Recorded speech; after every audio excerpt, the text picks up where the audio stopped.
3.500 ettari di campi coltivati da circa 120 aziende sono i numeri della risicoltura veneta, parte integrante di un comparto che a livello nazionale è a tutt'oggi il primo in Europa.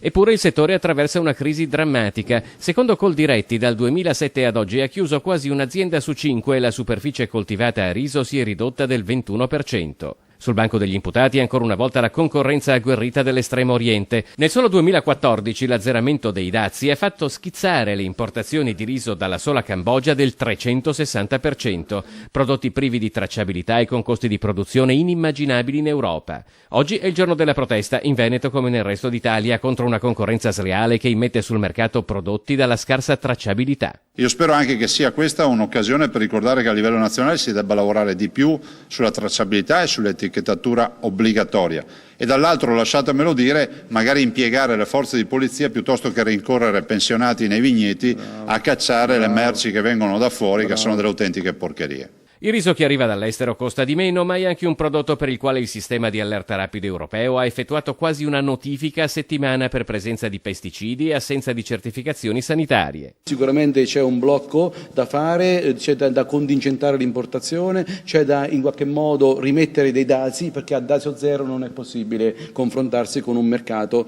di cui non conosciamo niente, neanche tra l'altro l'eticità da come viene prodotta.